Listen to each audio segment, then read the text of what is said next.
ఆంధ్రప్రదేశ్ ప్రభుత్వ అసెంబ్లీలో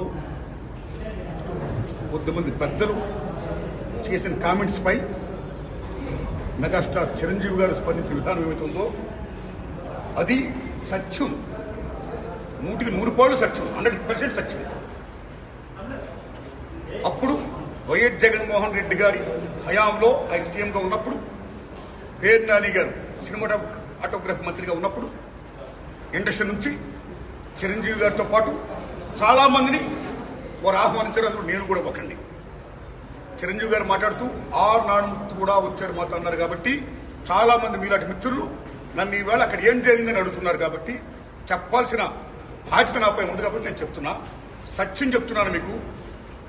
జగన్మోహన్ రెడ్డి గారి గవర్నమెంట్ మా సినిమా కళాకారులు కానీ చిరంజీవి గారిని కానీ ఎవరిని కూడా అవమానించలేదు, చాలా గౌరవించారు. సత్యం.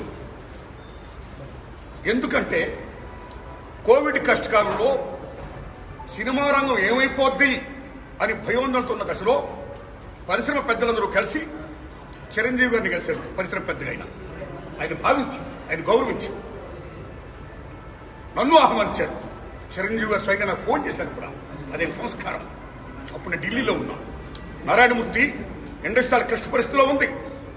భారీ చిత్రాలతో పాటు సగటు సినిమా తీసిన ఇలాంటి వాడు అందరూ కూడా రావాలి, ఒపీనియన్స్ చెప్పాలి, మనందరం ప్రభుత్వాన్ని కలవాలి, ప్రభుత్వం నుంచి మనకి ఏ సహాయ శాఖలు వస్తాయో మనం స్వీకరించాలి, మనం విన్నవించాలి అని చిరంజీవి గారు చెప్పడం, అందరూ మీట్ అవడం చిరంజీవి గారి ఇంట్లోనే ఇది జరిగింది. అప్పుడు అనేక మంది వారి వారికి అభిప్రాయం చెప్పారు. ఆయన్ని తీసుకుని మన సీఎం గారి గారితో నేను చెప్పారు. వారు సీఎం గారితో మాట్లాడారు స్వయంగా.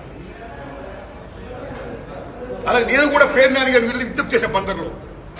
అలా చాలా మంది విజ్ఞప్తి చేశారు. ముఖ్యంగా చిరంజీవి గారు తీసుకున్న role salute, bold heart and telling. పరిశ్రమ పెద్దగా వాటి బెస్ట్ రోల్ ఈ ప్లేట్ దట్ డే. ఆయన ఎవరు అవమానించాల, తను గౌరవించారు. మమ్మల్ని ఎవరు అవమానించాల, తను గౌరవించారు. మేమందరూ అటు వెళ్ళాం, సమస్యలను చెప్పాం. సీఎం జగన్మోహన్ రెడ్డి గారు సానుకూలంగా స్పందించారు. పేరు నాని గారితో మాట్లాడి ఏమేం కావాలో మొత్తం తీసుకోండి అన్ని మనం చేద్దాం అని కూడా చెప్పారు. ఇది జరిగిన సత్యం అండి, ఇది జరిగిన సత్యం. ఓకే, ఆ సమస్యలు ఇంకా ఉన్నాయి. Still it's going on. ఆయన ప్రభుత్వం ఇప్పుడు లేదు. ఇప్పుడు మన చంద్రబాబు నాయుడు గవర్నమెంట్ వచ్చింది.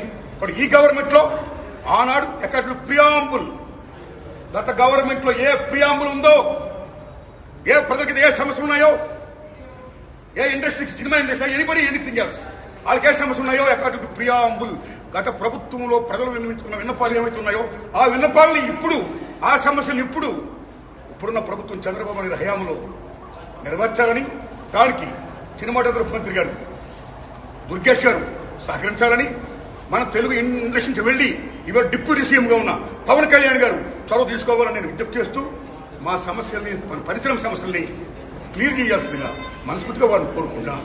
థ్యాంక్స్.